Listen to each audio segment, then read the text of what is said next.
नमस्कार, स्वागत है आपका हमारे खास कार्यक्रम एनसीआर सुपर न्यूज में, जहां होती है समाचार और समाचारों का संदर्भ पूरे शोध के साथ। एनसीआर मतलब समाचार, संदर्भ और शोध। तो शुरू करते हैं राष्ट्रीय राजधानी से लगे हरियाणा के तमाम शहरों की बड़ी खबरों का सिलसिला एनसीआर सुपर न्यूज के साथ।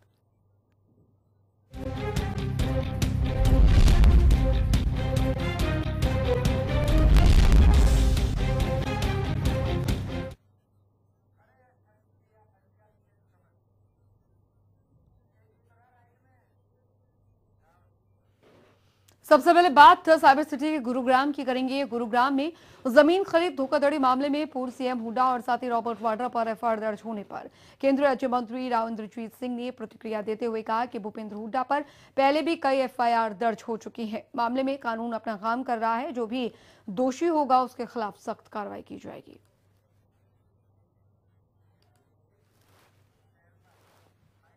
स्कैम के नाम से ये दूसरा हुआ है, लेकिन ये कानून व्यवस्था ये हरियाणा सरकार का मसला है। बेहतर ये है कि इस विषय के अंदर आप हरियाणा सरकार से पूछें।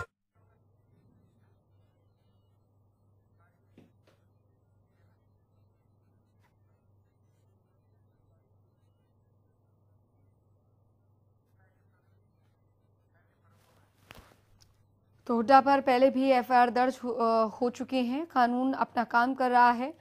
आपको बता दें, राव इंद्रजीत ने उस मौके पर ये बात कही। उन्होंने कहा कि जो भी दोषी होगा उसे सजा मिलेगी। केंद्रीय राज्य मंत्री राव इंद्रजीत सिंह ने बयान दिया है। उन्होंने कहा है कि एफआईआर मामले में वाड्रा के बयान पर पलटवार करते हुए उन्होंने कहा कि कानून अपना काम कर रहा है और हुड्डा पर तो पहले भी एफआईआर दर्ज हो चुकी हैं। तो कानून अपना काम कर रहा है। केंद्रीय राज्य मंत्री राव इंद्रजीत ने बयान में कहा कि जमीन घोटालों को लेकर जो भी दोषी पाया जाएगा उसके खिलाफ सख्त से सख्त कार्रवाई की जाएगी। इसमें कोई भी राजनीति नहीं की जा रही है। कानून अपना काम कर रहा है और जो भी दोषी होगा उस पर कार्रवाई की जाएगी। हुड्डा और रॉबर्ट वाड्रा को लेकर आपको बता दें कि पहले ही उन पर एफआईआर दर्ज है और कानून के हिसाब से जो भी दोषी होगा उस पर कार्रवाई की जाएगी। और प्रवक्ता बीजेपी रमन मलिक जी हमारे साथ इस वक्त फोन लाइन पर जुड़ गए हैं। रमन मलिक जी, बहुत बहुत स्वागत है सर आपका। धन्यवाद। रमन मलिक जी, हुड्डा और वाड्रा पर जिस तरीके से एफआईआर दर्ज है, हालांकि उनकी तरफ से ये कहा जा रहा है कि ये सब राजनीतिक षड्यंत्र है जो कि सरकार की तरफ से किया जा रहा है। एक मिनट। रमन मलिक जी, आपको मेरी आवाज मिल पा रही है सर? हाँ जी। रमन मलिक जी, जमीन घोटालों को लेकर जिस तरीके से कार्रवाई हो रही है, एफआईआर मामले में भी जो बयान सामने आ रहे हैं, ये कहा जा रहा है कि सरकार की तरफ से दरअसल ये राजनीतिक षड्यंत्र जो है उसके तहत फंसाने का काम किया जा रहा है। देखिए, मैं एक चीज कहता हूँ कि सबसे पहले तो आपको और आपके दर्शकों जन्माष्टमी की हार्दिक शुभकामनाएं। जी। और भगवान अगर मेरे को नहीं भी दी शक्ति एक ज्योतिषाचार्य की होने की, लेकिन फिर भी एक भविष्यवाणी जरूर कर देता हूँ कि अगर 2014 अक्टूबर से लेकर सितंबर 2018 कोई शाम के 4:30-5 बजे तक भी किसी भी समय किसी भी पल ये एफआईआर दर्ज हुई होती तो कांग्रेस का, हुड्डा साहब का, गांधी परिवार का, वाड्रा साहब का एक ही निष्कर्ष निकलता, ये राजनीति से प्रेरित है। This is vendetta politics. जी। मैं ये समझना चाहता हूँ कि जो लोग ये बोल रहे हैं कि वेंडेटा पॉलिटिक्स है, एक तो वो ये बताएं कि वेंडेटा पॉलिटिक्स का बहाना कब नहीं लिया जाता इनके द्वारा। चाहे वो 1948 में जीप स्कैम रहा हो, तब भी यही आलोचना और इनके व्याख्यान थे, और आज के समय भी यही है। तो एक तो ये वजह। दूसरी चीज, गांधी परिवार को स्कैम करने की इतनी आदत है कि उनको ये लगता है कि ये उनका जन्म सिद्ध अधिकार है कि हर चीज में से उनको कुछ ना कुछ हिस्सा मिलना चाहिए। अब बार बार ये बोलेंगे कि जी ये राजनीतिक द्वेष से प्रेरित है। मैं समझना ये चाहूंगा कि जब हुड्डा साहब जी वाड्रा जी को स्पेशल फेवर्स देते हैं जी, तो वो किससे प्रेरित होता है? जी शिष्टाचार से। पास आऊंगी। प्रवीण अत्रे जी, प्रवक्ता इनेलो, हमारे साथ जुड़ गए हैं। प्रवीण अत्रे जी, बहुत बहुत स्वागत है आपका। प्रवीण अत्रे जी, जितने जमीन घोटाले हुए और जिस तरीके से पूरा खुल के अब सामने आया है, उसमें अब सियासत काफी ज्यादा हो रही है। एक तरफ पहले कहा जाता है कि आप सीबीआई जांच करवा ली जाए, आप कोई भी जांच कराओ, हम तैयार हैं, लेकिन जब जांच होती है और उसमें जो खुलासे होते हैं उसके बाद ये कह दिया जाता है कि ये तो राजनीतिक षड्यंत्र है। हालांकि बात अगर भूपेंद्र हुड्डा और रॉबर्ट वाड्रा की जाए तो इसमें भी ये कहा जा रहा है कि ये तो सिर्फ राजनीतिक षड्यंत्र है। सर, आपकी प्रतिक्रिया? देखिए, पहली चीज तो ये है कि भूपेंद्र सिंह हुड्डा के 10 साल का जो कार्यकाल रहा है वो हरियाणा प्रदेश के इतिहास का एक काला अध्याय है। जिस तरह से किसानों की जमीन लूट के बिल्डरों को दी, ये जो मामला ये उसका उदाहरण मात्र है। हमने बाकायदा भूपेंद्र सिंह हुड्डा के 10 साल के कार्यकाल के जितने काले कारनामे जी उनकी एक चार्जशीट बना के नवंबर 2014 को महामहिम राज्यपाल को दी जी। विधानसभा में जब पहला सत्र आया था, नेता प्रतिपक्ष अभय सिंह चौटाला ने वो चार्जशीट विधानसभा के पटल पे रखी जी, और मुख्यमंत्री जी ने बाकायदा आश्वासन दिया था कि उसकी जांच करवाएंगे। कमीशन ऑफ इंक्वायरी एक्ट 1952 के तहत एक आयोग बना के सिटिंग जज से उसकी जांच करवाई जाएगी जी। आज हालात ये है 2014 से 2018 में आ गए, पिक एंड चूज ना करे सरकार जितने चार्जशीट में जितने मामले हैं, अगर एक मुश्त सबकी जांच करवा देती तो मैं मानता हूँ कि कानून जिस तरह से तोड़ा गया, जिस तरह से किसानों को लूटा गया, जिस तरह से बिल्डरों को लाभ पहुंचाया गया, भूपेंद्र सिंह हुड्डा अब तक जेल में होते। रमन मलिक जी, जवाब दीजिए आप। प्रवीण अत्रे जी ने जो बातें कही आपने सुनी होंगी। अत्रे साहब कहीं ना कहीं वही बात कर रहे हैं जो अप्रत्यक्ष रूप से कांग्रेस को बचाने वाले बहुत सारे पैनलिस्ट राष्ट्रीय चैनलों पे भी कर रहे हैं कि अभी तक क्यों नहीं हुआ। साहब, मैं एक चीज समझाना चाहता हूँ, बहुत क्लियर बोल दूं। जब इन विषयों की बात आई तो ढींगरा कमीशन का गठन कराया गया, उसके बाद उसके अंतर्गत इंक्वायरी हुई। इंक्वायरी की रिपोर्ट को सार्वजनिक ना करा जाए, ऐसी एक अपील हाईकोर्ट के अंदर डाली गई, जो केस हाईकोर्ट के पास विचाराधीन है, उनके समक्ष है। मैं ये समझना चाहता हूँ कि जब वो रिपोर्ट को रोकने के लिए उन्होंने अपने आप ही सारी बैटरी ऑफ लॉयर्स लगाई और उनको केस में डाला, उसके ऊपर स्टे लिया, तो अगर उसके ऊपर हमको कोई भी एक्शन लेना हो तो हमको वो सार्वजनिक भी करनी पड़ेगी और उसके ऊपर काम होगा। तो वो अभी तक हुआ नहीं इस वजह से। लेकिन आज जो आप ये बात कर रही हैं, यही व्यक्ति ने कंप्लेन 2008 में भी डाली थी, मच बिफोर देन INLD, और उसी व्यक्ति की रिपोर्ट के ऊपर कुछ नहीं करा गया 2014 तक। उसके बाद जब उसने दोबारा डाली अब कंप्लेंट, तो फिर हमने उसके ऊपर एक्शन लिया। मैं ये मानता हूँ कि जिस समय अक्टूबर नवंबर का विषय था 2014 का, संपूर्ण विपक्ष ने कांग्रेस को छोड़ के बाकी लोग जितने भी हैं राजनीतिक क्षेत्र में, बिल्कुल हमारे साथ INLD ने अपना एक दिया था, चार्जशीट दी थी, मैं रिस्पेक्ट करता हूँ उनकी। लेकिन मैं जब ये सवाल उठाया जाए तो ये सवाल भी जवाब दिया जाए कि जो ढींगरा कमीशन के ऊपर उन्होंने केस डाल के उसको स्टे करा हुआ है, क्योंकि ये दोनों जो लोग हैं ये केस बहुत खेलते हैं तो इनसे ये समझना चाहिए कि जो केस वहाँ पे है उसका क्या करा जाए, कोर्ट की अवहेलना करी जाए। बिल्कुल, हम लौटेंगे। रमन मलिक जी आपके पास, प्रवीण अत्रे जी भी हमारे साथ जुड़े हैं, तरुण भंडारी जी कांग्रेस नेता हमारे साथ जुड़ गए हैं। तरुण भंडारी जी, बहुत बहुत स्वागत है सर आपका। धन्यवाद। तरुण भंडारी जी, रॉबर्ट वाड्रा और साथ ही भूपेंद्र सिंह हुड्डा, पूर्व मुख्यमंत्री भूपेंद्र सिंह हुड्डा को लेकर जिस तरीके से अभी FIR दर्ज हो चुकी है, मामले में जांच की जा रही है। हालांकि पहले ये कहा जाता है कि आप जांच करवा ली जाए, हम तैयार हैं किसी भी जांच के लिए, लेकिन बात जब उस पर कार्रवाई की आती है तो कह दिया जाता है कि ये सब राजनीतिक षड्यंत्र है। सर, आपकी प्रतिक्रिया?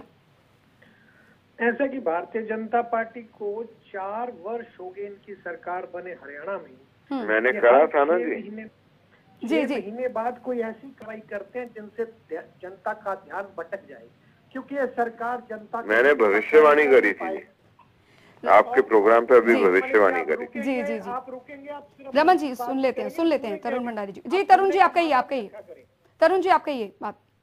और ये लोग कभी हर 6 महीने बाद कभी सीबीआई का छापा, कभी ये कहते हैं कि हम भूपेंद्र सिंह हुड्डा को अंदर कर देंगे। हम ये इन्होंने भ्रष्टाचार को बड़ा मुद्दा बना के 47 सीट जीती हरियाणा में, और 4 साल में ये जनता के सामने कुछ भी नहीं ला पाए। ये कमजोरी किसकी है? जनता ने इनको पूरा समय दिया। आज इनकी सरकार जाने वाली है 6 महीने बाद, और आज ये फिर इनको पता चुनावी वर्ष है, इस तरह की बातें ये फिर। तो जो तरुण भंडारी जी जो आरोप लगते हैं, जो आरोप 6 महीने बाद जा रही है सरकार, वो झूठे हैं। क्योंकि आज हर आचार संहिता लगने में अगस्त में लगेगी आचार संहिता 2019 में, तो तब तक बीच में क्या आप उड़ा देंगे सरकार को? पाकिस्तान से मदद लेकर आएंगे सरकार उड़ाने की? क्या बोल रहे हो? मैं ये बोल रहा हूँ 2019 अगस्त में जाके आचार संहिता लगेगी। बीच का जो सेशन है, साल भर का समय है। मुख्यमंत्री कह रहे हैं कि अगर जल्दी चुनाव लोकसभा के साथ हो जाए तो हम तैयार हैं। आप रमन मलिक बजट की बात करते हैं, पहले आपस में तो विचार मिला लीजिए। आप पहले अपना बताइए, इस विषय को बताइए। हमारा 4 वर्ष आपको कम समय का क्या? 4 वर्ष कम होता है? आपने क्या हरियाणा क्यों लूटा? उसकी जांच भूपेंद्र सिंह ने हरियाणा क्यों लूटा, ये बताओ सर। आरोप लगते हैं तो आरोप क्या झूठे हैं? तरुण जी, आपसे सवाल मैं पूछूंगी। प्रवीण, कभी कोई प्रवीण जी कुछ कहना चाह रहे हैं? देखिए, ऐसा है, सबसे पहली बात तो ये है कि रमन मलिक जी ने ढींगरा आयोग का जिक्र किया जी। आपको भी याद होगा जब ढींगरा आयोग का गठन हुआ था, उसकी वैधानिकता पे ही सवाल खड़े हुए थे कि सरकार ने लीगल फॉर्मेलिटीज पूरी नहीं की। दूसरी बात, ढींगरा आयोग की रिपोर्ट जब आ गई, सरकार 3 महीना रिपोर्ट दबा के क्यों बैठी रही? भूपेंद्र सिंह हुड्डा को 3 महीने का समय क्यों दिया कि वो कोर्ट में जाए? उसी वक्त अगर रिपोर्ट साया कर देते, प्रदेश की जनता के सामने सच्चाई रख देते, तो प्रदेश की जनता को पता लगता। रमन जी सरकार जवाब देंगे रमन जी इस पर? देखिए, जो रिपोर्ट का विषय है उसके ऊपर उस टाइम भी सवाल उठाया था, इन लोगों ने भी उठाया था, कांग्रेस ने भी उठाया था, और हमने उनको बकायदा ये आश्वासन दिया था कि आपने सब तरीके से, जैसे आपने अपना देखना है, आप देख के बता दो कि कहाँ हमने गलत करा है। बट हाँ, उसके बाद हुआ जिस प्रकार से गेम खेली गई और खिलवाई गई, तो फिर अब हमारे को भी थोड़ा सा समझदार तो होना चाहिए ना। ईमानदारी में तो आपका मतलब ये नहीं होना चाहिए कि दुनिया बेवकूफ बनाए। तो अब हमने जो बात है वो साफ सुथरी ये सामने है। कल तक जो लोग ऑफिसर इनको गालियां देते थे, जो बोलते थे ये भ्रष्ट हैं, आज वही इनकी गोद में बैठे हुए हैं, ऐसा भी हुआ। तो अब तो ये साफ सुथरी जनता के सामने बात आ गई है कि ये लोग जो हैं ये जैसे हैं वैसे हैं, लेकिन सरकार ने ईमानदारी से, बिना किसी द्वेष के, बिना किसी एक वेंडेटा रखते हुए जांच कराई, और जांच कराने के बाद ईमानदारी से काम करा। और यहाँ पे आज हरियाणा के अंदर जहाँ करोड़ों रुपए लगते थे एक नौकरी पाने के लिए, वहाँ ईमानदारी से नौकरियां सबको मिल रही हैं। यहाँ तक 20 वालों को भी ईमानदारी से मिल रही है। वहीं पे घोटाला है, घोटाला पाया गया है। और ये मत भूलिए 2008 का जब का ये घोटाला है, उस समय के होम मिनिस्टर गोपाल कांडा जी भी इन्वॉल्व थे। एक एक करके सर, एक एक करके जी। होम मिनिस्टर इन्वॉल्व थे, इसलिए पुलिस ने जिस बंदे ने पहले कंप्लेंट दी थी उसकी कंप्लेंट ही नहीं ली। ऐसी राजनीति चलती थी, ऐसा गवर्नेंस होता था आपका। तो आपने 4 साल में क्या किया रमन मलिक जी? 4 साल का हमने तो ईमानदारी से जांच करवाई, और उसके बाद जहां एक्शन लेने की जरूरत है वो भी लेंगे। आप फिक्र मत करिए। तरुण भंडारी जी, एक बात तो आप मानते हैं ना, लुटेरे को बाहर निकालेंगे और पब्लिक को देंगे। तरुण भंडारी जी, एक बात तो मानते हैं ना, उनको सजा दिलवाएंगे। आपकी तरह नहीं है कि जिस पर मन करा उसको उठवा लिया, पिटवा लिया, ठुकवा लिया। तरुण भंडारी जी, आप एक बात तो मानते हैं, पूर्व मुख्यमंत्री भूपेंद्र सिंह हुड्डा ये हमेशा कहते हैं कि आप जांच करवा लीजिए, आरोपों में सच्चाई होगी तो बिल्कुल बेशक कानून अपना काम करे। अब कानून करता रहा है अपना काम, फिर उससे राजनीतिक एंगल क्यों दिया जा रहा है सर? मैं आपको बताना चाहता हूं, कानून को अपना काम करते रहना चाहिए और कानून अपना काम करेगा, परंतु जो भारतीय जनता पार्टी काम कर रही है ये इनको शोभा नहीं देता। ये लोग लगातार आपके खिलाफ कुछ भी हो, किसी को शोभा नहीं देता। की बात सुनिए करिए, आप अपने वक्त में बोलिए, सारा समय आपको नहीं मिलेगा इस डिबेट में, सारा समय आपको नहीं मिलेगा। रमन मलिक जी बोलने दीजिए, आप फिर जवाब दीजिएगा ना सर। रमन जी जवाब दीजिएगा ना, आप तरुण भंडारी जी का कहने तो दीजिए उनको अपनी पूरी बात, फिर आपके पास ही आऊंगे मैं सर। के बीच में आप टोकते हो, ये गलत बात है। तरुण जी आप पूरी कीजिए बात, माफ कीजिएगा, आप पूरी कीजिए अपनी बात। भारतीय जनता पार्टी का जो एजेंडा है राजनीतिक द्वेष का, ये नहीं चलेगा। इन्होंने 4 साल में ये बताएं, इन्होंने कितनी जांच एजेंसियां बैठाई, कितने इन्होंने कमेटियां बनाई, सब में इन्होंने यू टर्न लिया और आज जनता के सामने ये कुछ भी नहीं रख पाई। तो ये लोग बार बार हर 6 महीने 3-4 महीने बाद जनता जब आक्रोश में होती है, आज हर आदमी सड़कों पे है, इनको पता है कि हमारे सरकार की बदनामी हो रही है, तो इस तरह की कार्रवाई करते हो ताकि जनता का ध्यान इस तरफ चला जाए। ये बताना चाहे भारतीय जनता पार्टी के प्रवक्ता यही बताए कि 4 साल में इन्होंने क्या। रमन मलिक जी ठीक है तरुण जी ठीक है, रमन मलिक जी आप कुछ कह रहे थे, बताइए। देखिए, जब बात हुई जांच की, तो जांच हर विषय की हुई। ढींगरा आयोग प्रॉपरली बना, हर तरीके से काम करा। ढींगरा आयोग की तो जी प्रवीण जी एक मिनट जी, रमन जी बोलिए। और हर तरीके के पक्ष सुने, जिसने बोलना चाहा, जब बोलना चाहा, आखिरी दिन तक जब उसकी लास्ट डेट थी, उसमें भी किसी ने अगर ये बोला नहीं जी हम रखना चाहते हैं अपना पक्ष, हमने पूरा समय दिया, सब कुछ करा, ताकि कोई ऐसा व्यक्ति ना हो जो ये बोले कि जी मेरा पक्ष नहीं लिया गया। उसमें उस विषय के पक्ष और विपक्ष दोनों में लोग आके बोले हैं। और उसके बाद जिस तरह कोर्ट गए और कोर्ट ने उसको रखा हुआ है सुरक्षित, मैं इतना मानता हूँ कि आज के समय के अंदर कि जब एक्शन होता है तो चोर की जिसकी दाढ़ी में तिनका होता है, वो तिनके को डुबाने के लिए, छुपाने के लिए हर प्रयास करेगा। मैं ये पूछूंगा कि जब 8 साल पहले यही कंप्लेंट डली थी, जब इस कंप्लेंट को डाला गया था 8 साल पहले, तब के होम मिनिस्टर ने और तब के मुख्यमंत्री ने ऐसे क्या विषय थे, क्या ऐसी व्यवस्था थी कि इसके ऊपर एक्शन नहीं लिया? चलिए सवाल बहुत जांच करवा ली रमन मलिक जी, तो आपने वो सर मेरे को ये बताओ, यही कंप्लेंट 8 साल बिल्कुल जांच की बात यहाँ पर जरूर की जा रही है, लेकिन अब कानून अपना काम कर रहा है तो उसे राजनीतिक रंग दिया जा रहा है। तरुण भंडारी जी आपका बहुत बहुत शुक्रिया, रमन मलिक जी आपका बहुत बहुत शुक्रिया, और प्रवीण अत्रे जी आपका भी बहुत बहुत शुक्रिया हमारे साथ जुड़ने के लिए और चर्चा के लिए।